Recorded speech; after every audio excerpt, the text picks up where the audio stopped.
Good afternoon and welcome. Glad you could make it. Just a little behind the scenes comment. You'll notice that behind me are these large trees, like the largest trees in the world. They're called sequoias. So my background up until today has been from Sonoma, the last Mac operating system. So now we're going to see images from Sequoia National Forest or National Park. And so we're in the Sequoia era, you might say. So we're also going to talk about Mac OS 15 Sequoia today on Go for Lunch for February 11th, 2024, brought to you by GoFor Technology. I'm Roger Harmon, your host, here to make your technology work for you. It is International Day of Women and Girls in Science. So it's a day to remind us that we need to encourage young ladies and ladies of all ages to get involved with science so they can lend their unique perspective for STEM, science, technology, engineering, and math. So we waited for Mac OS 15.3 Sequoia, and it is here now. So we're going to say it's okay to upgrade, but there are a few caveats that we need to discuss. So you can tell if you have updated when you go into your system settings, general, and software update. So on my Mac Mini, which we're going to be using today for demonstration purposes, it is on 15.3. Actually, it's on 15.3.1. And here are some of the things that come with Sequoia: Genmoji, Image Playground, Chat GPT integration, and advanced writing tools. That might be the good news. The bad news is those features will only work on Macs with an M series chip. So that's another answer to Leslie Ann's question. So, which Macs can run Sequoia? Well, let's look at our list. So we have, let's get up to the top of our list here. So these are the Mac models that are compatible with Sequoia. So if you're running a MacBook Pro, it will go back to a MacBook Pro 2018 with 4 Thunderbolt 3 ports or later. If you're running a MacBook Air, it will operate on the 13-inch 2020 or later. On your iMac, it will work on a 21.5-inch 2019 or later. On an iMac Pro, on a Mac Mini 2018 and later. Mac Studios, and Mac Pro from 2019 or later. So the big thing you have to look at is if your printer is compatible. So how do you find that out? Well, you go to Safari. So let's go back to Safari. And let's go to an Apple list here. And it looks like my Apple list has disappeared from my dock where I had it stored. So we will go into our history and we will go to recently closed, and here it is.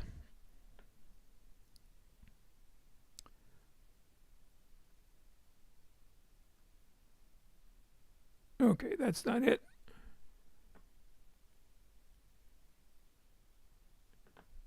So just a moment. I had all this preset.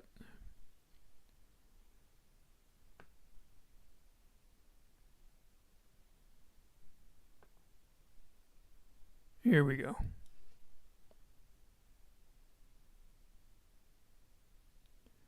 Okay, so the printers that will work are AirPrint compatible printers.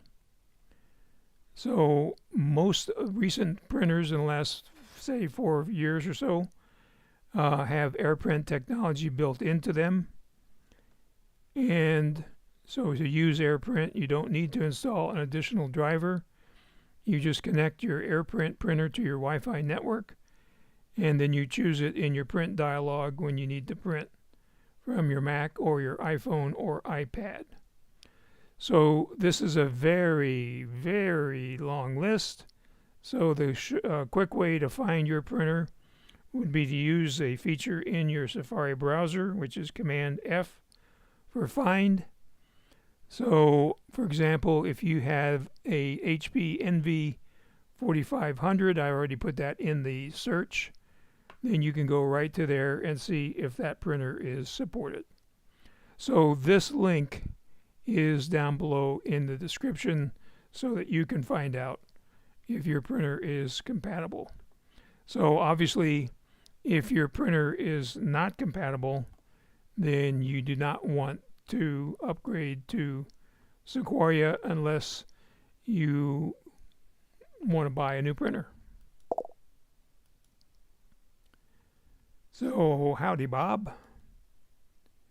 So one of the nice features of Sequoia is the standalone passwords app. So before, your passwords were scattered between Safari and your system settings. So now it's centralized in one location that'll manage your login credentials, which is another way of saying password, as well as your passkeys and verification codes. So when you first open the Passwords app, you're going to see this screen, one time only. So it's highlighting the fact that you can easily save and fill passwords with autofill, and you'll never forget a password again. It's going to have secure encryption to keep your passwords safe, and it's going to work between your Mac, your iPhone, your iPad, your Vision Pro, and even your Windows PC. You can also import saved passwords from other password managers as long as they will export the passwords in a CSV format. That's a spreadsheet format, which stands for, I had it a minute ago. Please someone tell me what CSV stands for in the comments. It'll come to me in a second. It's, anyway, something separated values. So when you import passwords, they will not replace existing passwords, so you could have some duplication. You're going to have to go through and edit that. And the password app will give you notifications when you save a password, when changes are made to shared groups, and when any passwords are compromised in a data breach.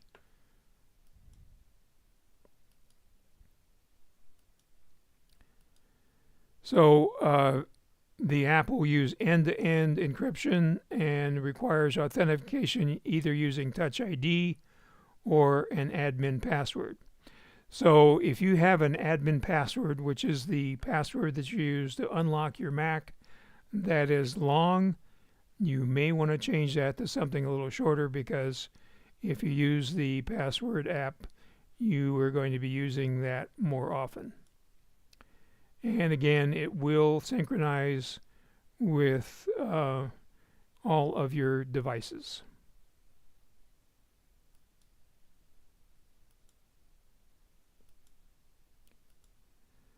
And even Windows through the iCloud for Windows app, which you can download on your Windows machine. It will also track your Wi-Fi passwords, which is a nice feature. so you can manage your stored Wi-Fi passwords. So let's take a look at that. So we're going to switch over here. So again, I have to enter my admin password, and I have a short one, so I can easily add it. And so here we have the Passwords app. And here on the left panel, you notice that I have 1,028 passwords. I have 4 pass keys. I don't have any codes. I have 110 Wi-Fi passwords because I am connecting to Wi-Fi a lot when I visit my clients. I have some homework to do here. I have 203 security issues, and I have 3 deleted passwords, which will hang out for a period of time. So here I have my passwords. So if you click on one, you can see the username. The password will show up when you mouse over it. And then this is the website that uses that password. And then it tells you that the password is strong. So here's a password at Ace Hardware. We click on that. We're saying that it's a previously saved password and it should be changed. Now, unfortunately,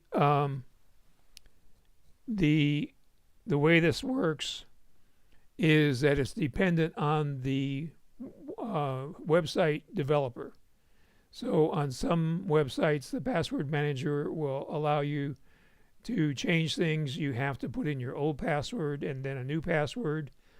When I was trying this out on the Ace Hardware website, it would not put in the old password.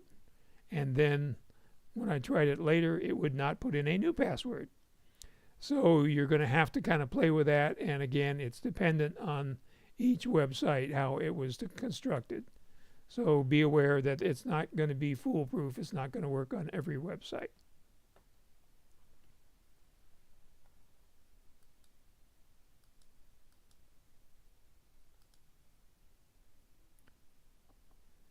So again, it's going to notify you on compromised passwords and data breaches.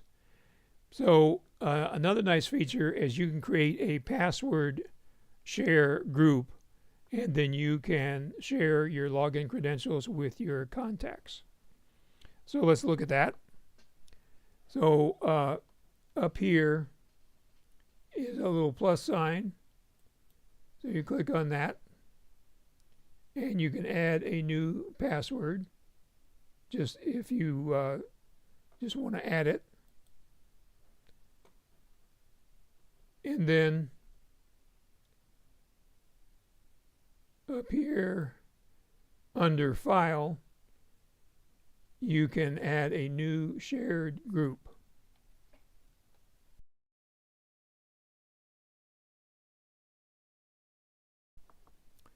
So it says that you can add trusted contacts. You can choose what to share, so it's not going to share your entire password list, and you can change it or delete it at any time. So right now I am the only member of the shared group. So if I want to add people, let's see, I can add Bob, and then I add Bob right here. So there's Bob, and then I need to give the shared group a name, so I'm just going to call it Test. And then now I can create it. And now it's being created. And now it's telling me that the shared passwords are unavailable on my older devices. So you can see that is a limitation. These are devices that are not on Sequoia or on iOS 18 because they are too old. But down here are my devices that can share the passwords. I'm kind of surprised that my 2017 iPad is on the list, but that's good. So these are my main devices that I use. So I click on continue, and then I would go and choose the passwords that I'm going to share. So we'll just choose a couple here, and then I click on move in the lower right hand corner, and then if I clicked on notify via messenger or messages, then Bob would get a notification that I'm sharing passwords with him, but I'm not sharing anything with Bob. Not that I don't trust him.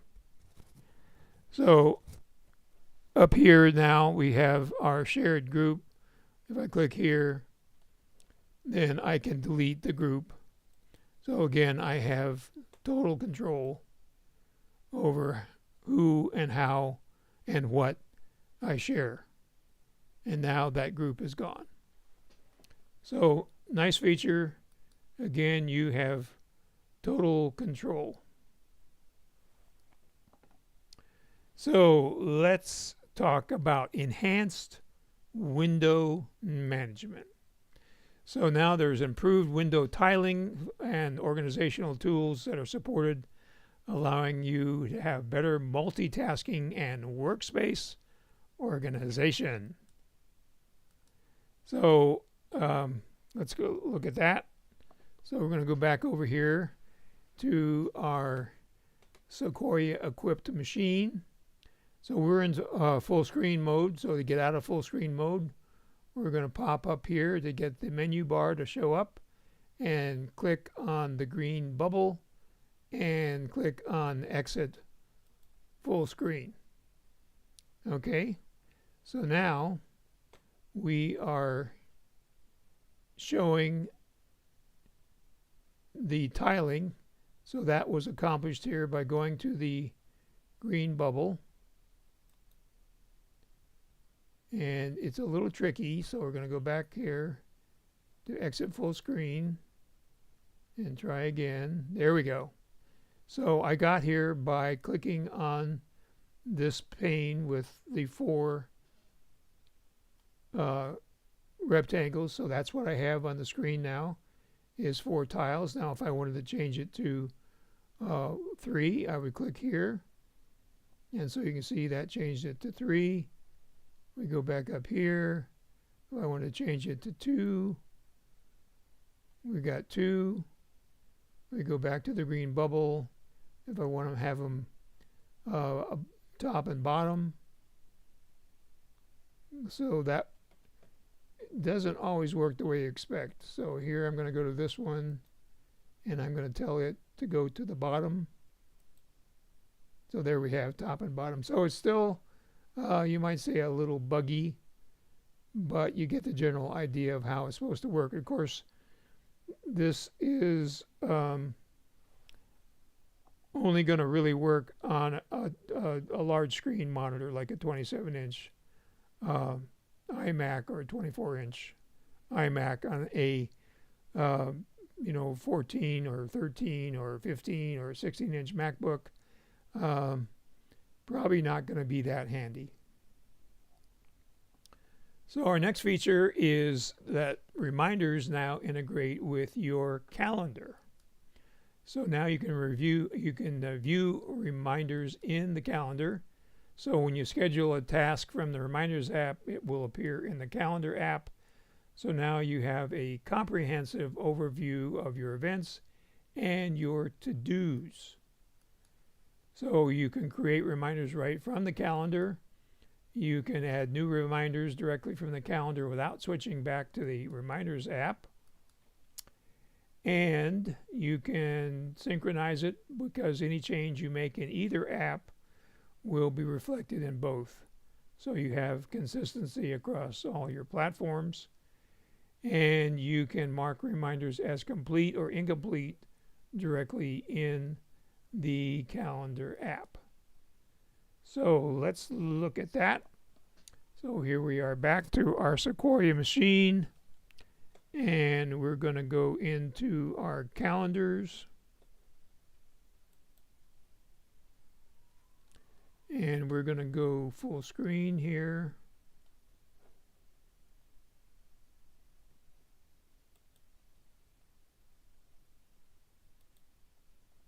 There we go.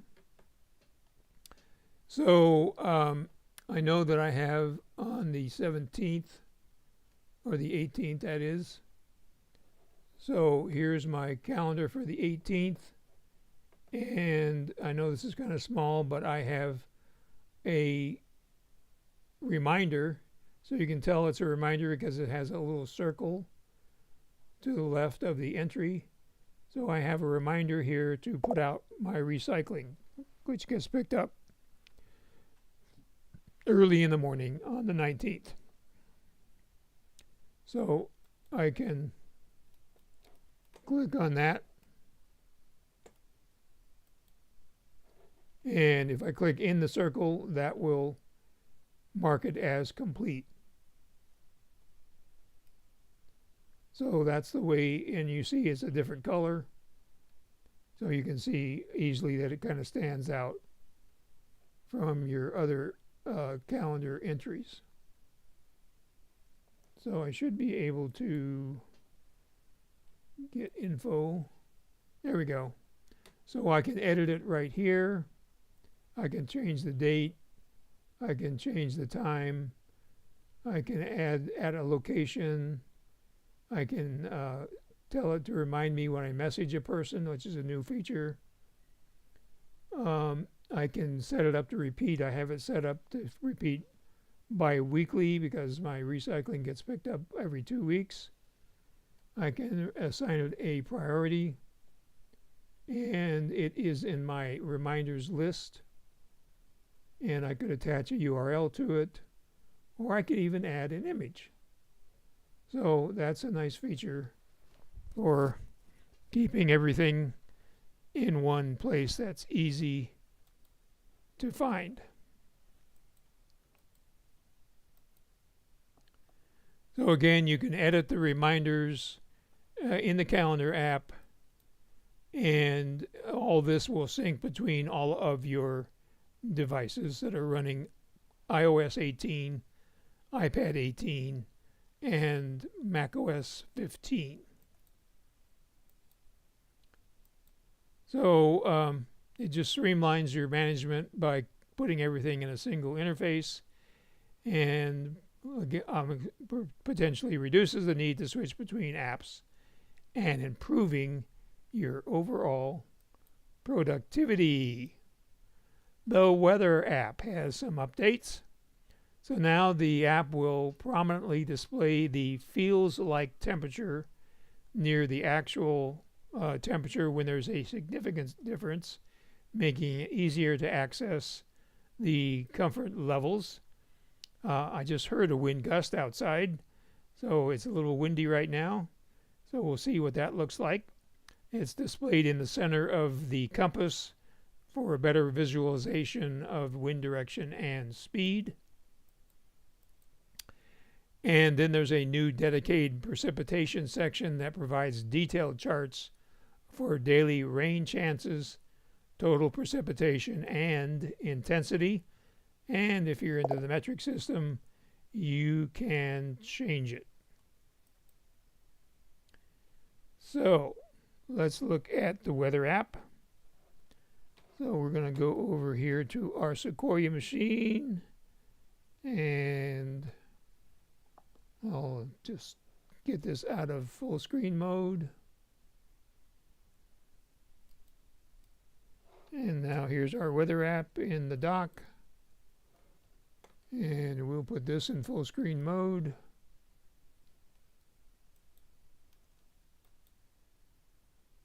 Okay. And actually, let's get out of full screen mode so we can make it a little bigger because everything's a little small there. So we're going to put it right about here and zoom in.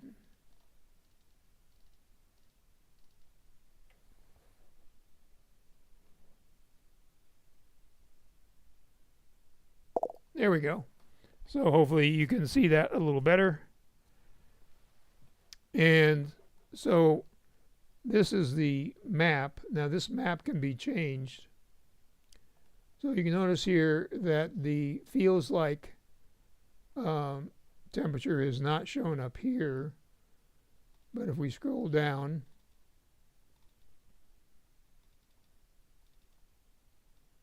the feels like app is shown down here. And it tells you the wind is making it feel cooler. So it's 65 degrees in the feels like, and it's 69 degrees when you're not in the wind. So the wind map here is showing now the wind is 17 miles an hour. And if we click on this, then it gets larger. It also shows the wind in other locations that I have added to my weather app. So it's 10 miles an hour in Phoenix, 17 miles an hour in Prescott. And so this is showing the wind speed now. And so we can change this map over here in the upper right hand corner.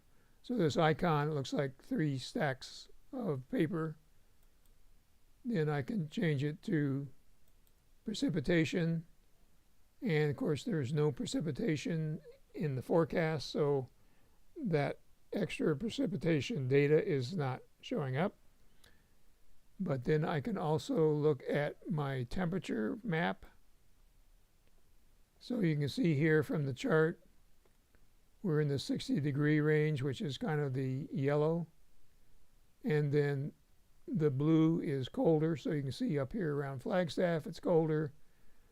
Here it's warmer, and in Mexico it's also warmer. Then we go back and we can look at air quality. So the air quality is the green is better. So as you see, you get into the yellow, that is worse air quality. So you can see around Phoenix it's worse. Here or around Nogales and south in New Mexico it's worse. And then we can go back here to the wind. So there's the wind flow from the south-southwest. And then we can hit the little X here in the upper left-hand corner to get back to the normal weather view. So up here, obviously, we have the time. So this is all obviously in 24-hour time. So it's going to be 70 degrees until 3 o'clock. Then we have our 10-day forecast. So it looks like it's going to get cooler tomorrow, back to 70. And then Sunday and Monday, 73 and 74. Then if we scroll down here and we go to our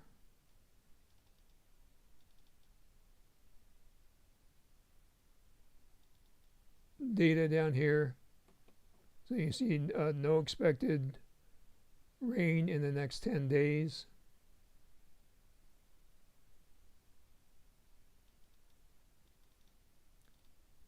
And then if we go to air quality and we click on this, then we get more details on the air quality. So it was similar to the same time yesterday. Here's a news article about how to use the air quality index to protect yourself from pollution and smoke.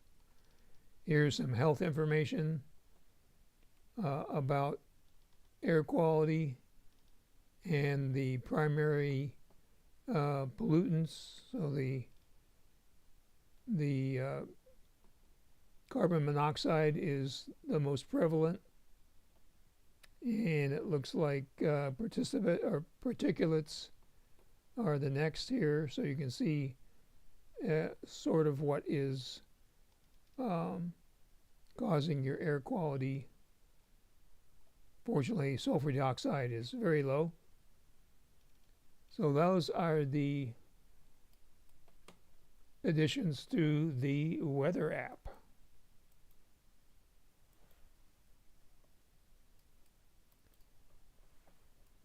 So that's what we just talked about.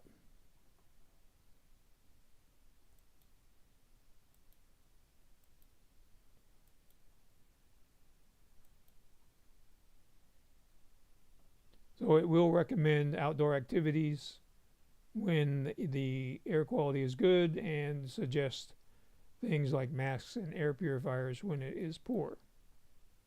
So that brings us to questions. And my simple request to please share the YouTube videos and the GoFor Gazette, which comes to your email inbox every Monday morning about 7 o'clock with anybody you know, just one person that uses Apple devices. So, as I mentioned before, Apple did release macOS 15.3.1 on Monday, and that is all security updates. We don't know exactly what they are at the moment, but Apple is encouraging everybody to do that update. And also they updated to iOS 18.3.1 and iPad 18.3.1. So let's see what you guys are thinking and look at your comments and questions. So let me get up here and see. So Leslie Ann says, can only apply for a, you can only fly for a Togo e-visa if you have the M chip. Well, that's very interesting. Okay, thanks, Chris. I couldn't come up with the CSV means comma separated values. For some reason, I couldn't think of comma. I thought about it before. And Bob says, does passwords have secure notes like 1Password? And let me just take a look here. I don't know off the top of my head, but I think there's something in there. So let me get into passwords and put in my password.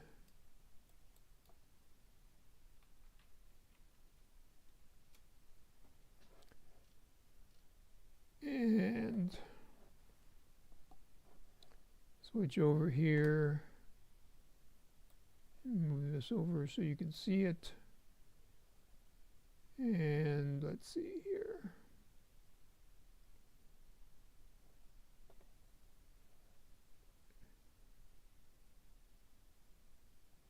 So I'm not seeing any menu bar, number one.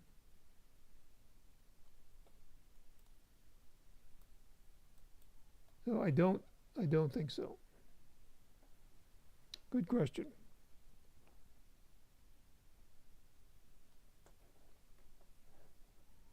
So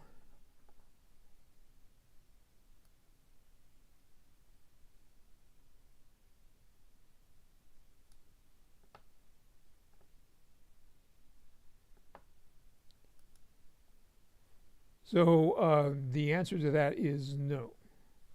So it doesn't have a specific place to put in bank accounts, driver's license, memberships, passports, and software licenses.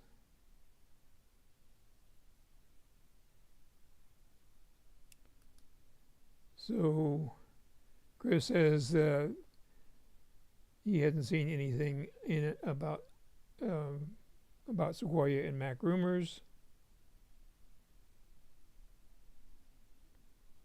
And he's talking about the weather app. So Bob makes a good point. The features that he's talking about are included in the 1Password app, which I am still using in tandem. And I have a little problem with my forehead, I see. It must be green up there for some reason. if you're using 1Password and you like those features, which I do, you can certainly use both of them. They kind of battle each other a little bit, but you can usually work through that. So thank you for the good questions and comments. And if you think of anything else, you can always contact me, and that information will be coming up shortly. Next week, we're going to look at the features that are available on an M1 or later Mac, as I put Sequoia on my M1 Mac Mini, which I haven't done yet. So we will look at those Apple Intelligence features so you can decide whether you need to upgrade to an M1 if you haven't already. So we'll look forward to seeing that next Tuesday at high noon for another Go for Lunch. Have a great rest of your day.